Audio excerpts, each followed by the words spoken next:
O Serapel está associado ao Apis Bowls, porque existe algum tipo de conexão com a inteligência celestial e com o que essas estruturas subterrâneas realmente simbolizam. Os baús Serapeium continuam sendo um dos mistérios mais surpreendentes do planeta. Cada detalhe dessas 24 caixas de granito parece estranho e misterioso, repleto de irregularidades inexplicáveis. Os cofres de Serapel, descobertos em 1850 pelo estudioso e egiptólogo francês Auguste Mariette, na vasta e estreita necrópole subterrânea de Saqqara, fascinam os pesquisadores modernos. Acredita-se que sejam sarcófagos ou caixões do sagrado Apis Bowls e seu acabamento impecável, ângulos agudos, peso imenso e localização subterrânea, intrigam arqueólogos, engenheiros e historiadores. Ainda hoje, a tecnologia mais avançada e as ferramentas de perfuração com ponta de diamante tremeriam diante do enorme desafio de igualar o gênio matemático das caixas de Serapeium. Como foi possível que a antiga civilização egípcia cortasse e moldasse granito com tamanha precisão usando ferramentas de cobre e cinzéis? Como essas 24 enormes caixas, cada uma pesando entre 70 e 100 toneladas, foram transportadas até o canteiro de obras e, em seguida, perfeitamente alinhadas e colocadas em seus respectivos nichos? Os arqueólogos especulam que o Serapel em Saqqara serviu como um complexo funerário para os sagrados Apis Bolas, que se acreditava serem manifestações vivas do deus Ptah. Mas por que os egípcios se dariam ao trabalho, à manipulação e à habilidade refinada de enterrar touros mortos, mesmo que fossem considerados seres divinos? Isso parece excessivo. Esculpidos em enormes blocos de granito, os cofres do Serapel jazem a muitos quilômetros de profundidade em túneis subterrâneos, caracterizados por ângulos retos de uma perfeição impressionante. Os construtores da antiguidade alcançaram precisão na construção das paredes internas das caixas, mesmo com vãos de 3,35 metros, 11 pés. A habilidade matemática necessária para criar essas caixas é verdadeiramente notável. Cálculos modernos mostram que as diferenças nas dimensões chegam a meros milésimos de polegada, um nível de precisão quase único. Como os antigos egípcios conseguiam tamanha precisão utilizando ferramentas de ferro, bronze e cobre? E qual é o verdadeiro propósito histórico do Serapel em Saqqara? As explicações convencionais dos arqueólogos tradicionais estão repletas de lacunas tão grandes quanto as próprias grandes pirâmides. Os egiptólogos geralmente datam estruturas antigas com base em inscrições ou gravuras. Portanto, a idade geralmente aceita das caixas do Serapel baseia-se nos riscos grosseiros e desajeitados esculpidos em algumas delas. Essas inscrições datam de cerca de 3.000 a.C. No entanto, os hieróglifos nessas caixas em particular parecem primitivos e não possuem o brilho espelhado original que pode ser visto no granito. Numerosos micro-arranhões e marcas de ferramentas também indicam locais onde os cinzéis deslizaram sobre a pedra dura. Imagine construir essas elaboradas caixas de granito com uma precisão e um acabamento impressionantes, enquanto um amador só consegue fazer alguns entalhes descuidados em seus tampos. Essa gravura, semelhante a um grafite, não se compara ao excepcional trabalho artesanal e ao domínio matemático das caixas do Serapel. E se essas caixas tivessem sido criadas em um período histórico diferente e decoradas com gravuras feitas por uma cultura completamente distinta? No entanto, o mistério maior permanece sem solução.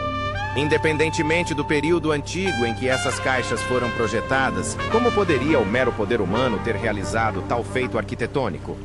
À medida que descobrimos mais detalhes sobre essas caixas, o mistério só se aprofunda em vez de se esclarecer. Em vez de respostas, a realidade por trás dessas caixas torna-se ainda mais misteriosa.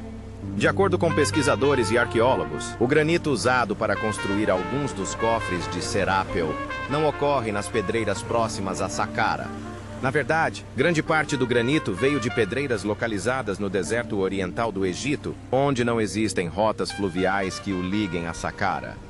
A rota da expedição tem quase 800 milhas de extensão e atravessa montanhas acidentadas e terrenos difíceis. Imagine mover um único bloco de granito por essa distância sem o uso de ferramentas modernas, sem máquinas, arrastando cada bloco individualmente sobre tábuas de madeira. Isso parece realmente possível? No entanto, nem todas as caixas eram feitas com o granito do deserto oriental. Algumas das arcas foram esculpidas em granito de Aswan. Aswan fica a cerca de 800 quilômetros de Saqqara. E mesmo que os dois sítios arqueológicos estejam ligados pelo rio Nilo, imagine colocar uma única dessas pedras extraídas em um barco por volta de 3000 a.C. Estima-se que cada caixa finalizada pese entre 70 e 100 toneladas, portanto, os cientistas calcularam que um único bloco de granito para um sarcófago teria que pesar mais de 200 toneladas. Os egiptólogos costumam descrever enormes blocos de pedra colocados sobre trenós de madeira com areia despejada por baixo para facilitar o transporte da carga por terra. No entanto, dado o tamanho enorme e o peso esmagador dessas caixas, tais explicações perdem rapidamente a credibilidade. Ainda mais misteriosa é a caixa inacabada abandonada no meio do túnel, sem nenhum trenó de madeira embaixo. Sem máquinas, mesmo centenas de homens trabalhando juntos teriam dificuldade em mover um bloco desse porte, e tantas pessoas não caberiam fisicamente nos túneis estreitos. Observe atentamente esta caixa, pois ela contém dicas importantes sobre o processo de construção. Em primeiro lugar, o túnel tem apenas 60 centímetros a mais de largura do que a própria pedra, não deixando espaço para a grande força de trabalho que supostamente seria necessária para empurrar um peso tão enorme. Em segundo lugar, a estrutura ainda está inacabada, o que comprova que o trabalho acima do solo não foi concluído. Em vez disso, os construtores transportavam a pedra para túneis estreitos para esculpi-la, refiná-la e poli-la. Por fim, cabe acrescentar que esta caixa sugere que o projeto foi repentinamente abandonado por algum motivo catastrófico. Algumas caixas estão sem tampa, e uma tampa enorme está infelizmente perto do túnel de entrada. É óbvio que essas caixas foram deixadas em vários estágios de conclusão. Agora imagine este ambiente de trabalho. Túneis estreitos, nichos com menos de 30 centímetros de altura livre, trabalhadores moldando granito duro com serras e cinzéis, criando densas nuvens de poeira presas no subsolo, praticamente sem ventilação. O ar provavelmente estava cheio de poeira, mas foi aqui que os antigos egípcios alcançaram a precisão surpreendente que pode ser vista nas caixas de Apis. Como lidamos com o granito hoje em dia? Os métodos modernos envolvem o uso de explosivos para remover grandes blocos de pedra, que são então extraídos de pedreiras íngremes com o auxílio de equipamentos pesados e cortados em pedaços com serras hidráulicas de grande porte. Mesmo com a tecnologia atual, a maioria das pessoas evita trabalhar com blocos tão grandes. É simplesmente muito difícil e demorado. Teorias populares atribuem aos egípcios grande habilidade no uso de ferramentas manuais. Mas mesmo hoje, cortar, furar e moldar uma caixa desse tipo seria um desafio formidável. Para recriar essas caixas hoje em dia, os especialistas precisariam de uma força de trabalho enorme e equipamentos avançados.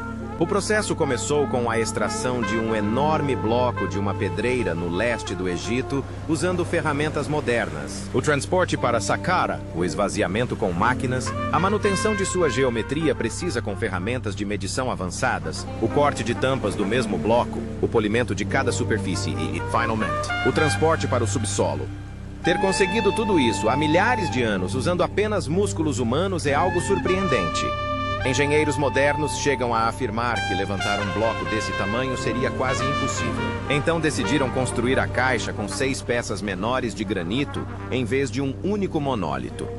Basta olhar para os baús de Serapion para perceber sua lógica clara, que exige o uso de força além da capacidade humana comum. Esculpir esses blocos gigantescos exigiu não apenas um enorme esforço físico, mas também habilidades avançadas de corte de pedra, que continuam sendo um desafio até hoje. Igualmente enigmática é a espessura uniforme da parede, o que impede arqueólogos e historiadores de fornecerem uma explicação satisfatória. A superfície lisa e polida das caixas é impressionante por si só, mas seus interiores são ainda mais deslumbrantes. Refletem a luz perfeitamente, mantendo um brilho semelhante ao do vidro sem o uso de agentes de polimento modernos. Essas caixas continuam a encantar especialistas e entusiastas. Os cientistas observam que os pedreiros daquela época provavelmente não utilizavam técnicas abrasivas. Em vez disso, provavelmente foi utilizada uma solução química para obter o acabamento reflexivo. Resíduos endurecidos, encontrados na parte inferior de algumas tampas, indicam que uma fórmula esquecida foi utilizada. Mesmo com danos visíveis e tampas destruídas por antigos ladrões, o interior das caixas de Serapion revela sua extraordinária perfeição. É uniforme, liso e polido. Os artesãos claramente não se esqueceram do interior, dedicando todos os seus esforços a abrigar os touros mumificados. Ao observar a precisão física, a geometria impecável e a ausência de rachaduras na pedra, podemos questionar as explicações tradicionais.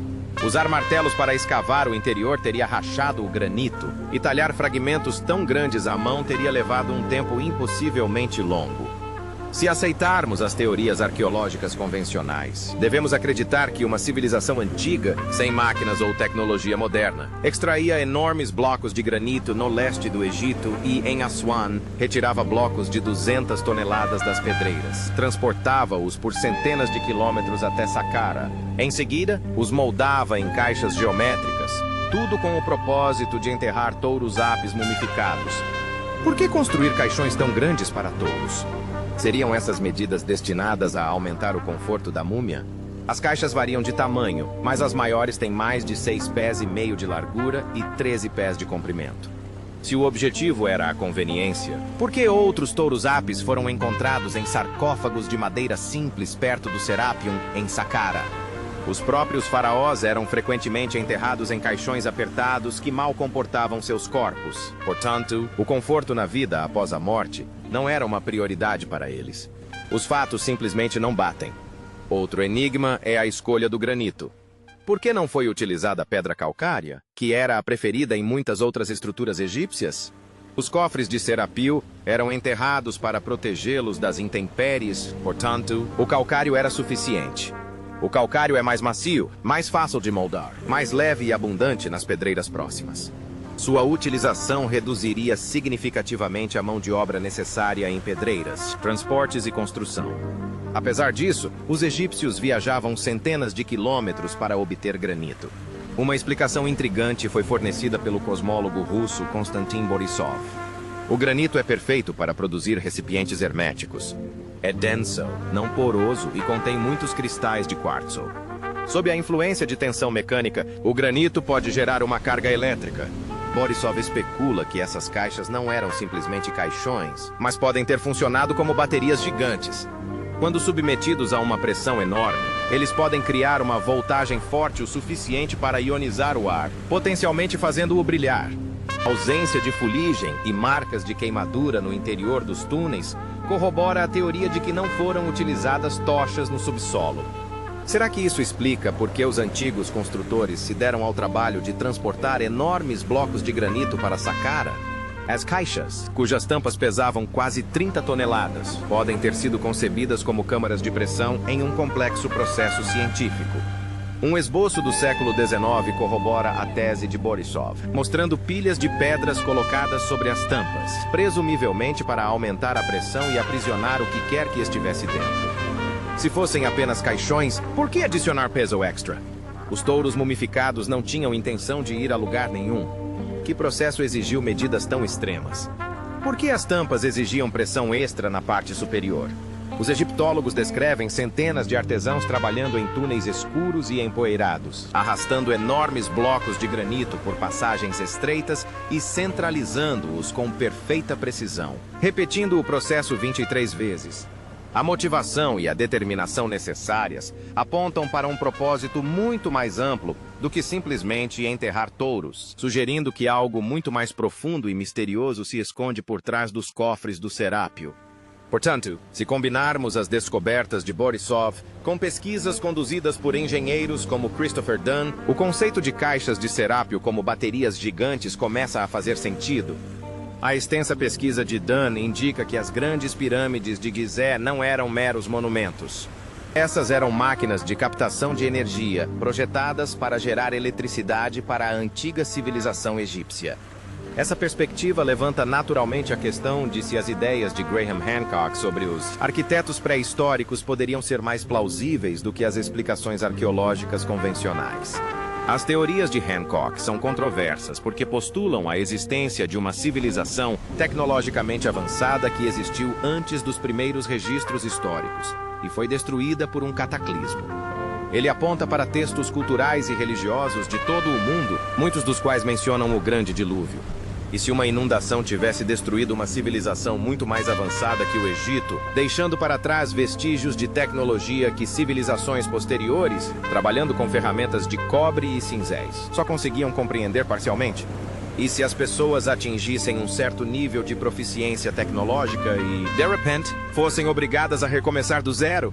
Será que o nosso conhecimento sobre civilizações antigas e estruturas megalíticas pode ser ofuscado pela verdade muito maior e mais inimaginável de que os humanos estiveram aqui antes? E com eles máquinas, energia e tecnologia. Para o público em geral, a ideia de uma civilização avançada perdida pode parecer improvável, mas vamos pensar sobre isso. Será que as explicações geralmente aceitas que invocam cinzéis raspando granito para criar caixas compactas e geometricamente perfeitas são realmente mais plausíveis? Os arqueólogos ainda não conseguiram explicar de forma convincente as inconsistências e lacunas na lógica, e os historiadores modernos frequentemente consideram as teorias convencionais inadequadas quando comparadas ao raciocínio prático. Isso nos leva a uma ideia interessante. Talvez os antigos egípcios nem sequer construíssem cofres serápios. Eles as herdaram, assim como nós herdamos estruturas antigas hoje em dia. Talvez eles não tenham compreendido a finalidade dessas câmaras, então colocaram nelas touros apis mumificados. As gravuras rudimentares em algumas das caixas corroboram essa teoria. O trabalho artesanal das caixas supera em muito a habilidade visível nas inscrições em sua superfície.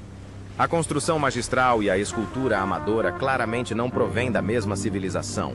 A maioria dos arqueólogos mais populares afirma que a mesma cultura que era capaz de criar figuras geométricas tão precisas em granito duro, por algum motivo, era incapaz de esculpir com a mesma precisão. As poucas caixas com inscrições apresentam, na melhor das hipóteses, arranhões superficiais, enquanto as demais permanecem perfeitamente lisas, com uma superfície espelhada. Determinar a idade dessas caixas com base em hieróglifos primitivos é claramente um erro.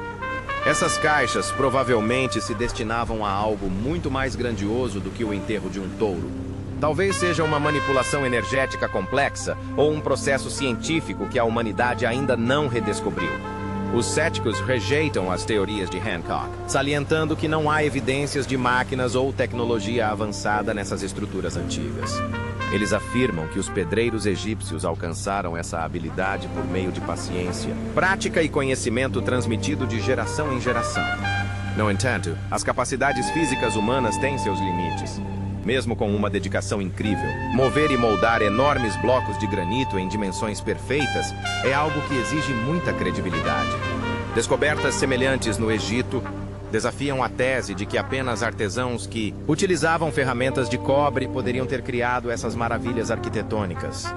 Cada vez mais parece que os cofres de Serapeu, assim como outras maravilhas megalíticas, podem ser evidência de conhecimento e tecnologia que os povos antigos perderam há muito tempo. Em outros sítios arqueológicos, podem ser encontrados blocos de granito semelhantes, caracterizados por uma precisão geométrica impecável, o que não é fácil de alcançar. Há também especulações sobre o uso de brocas com ponta de diamante e equipamentos pesados, avançados na construção das caixas de Serapeu e de outras estruturas megalíticas antigas. Mas será que existe alguma prova disso? Algumas pessoas pensam assim.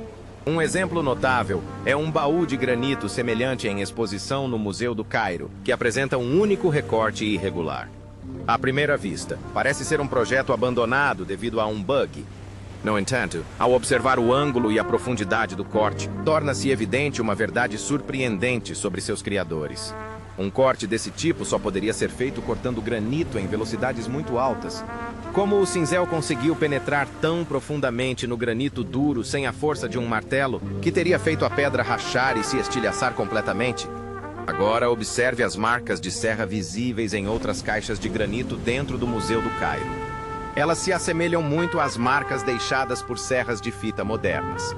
Na verdade, eles sugerem velocidades de corte ainda mais eficientes do que as que conseguimos hoje. Será que essas marcas indicam uma tecnologia de corte mecânico semelhante à utilizada em máquinas modernas de corte de granito equipadas com lâminas revestidas de diamante? A ideia de que tal tecnologia existisse na antiguidade parece absurda.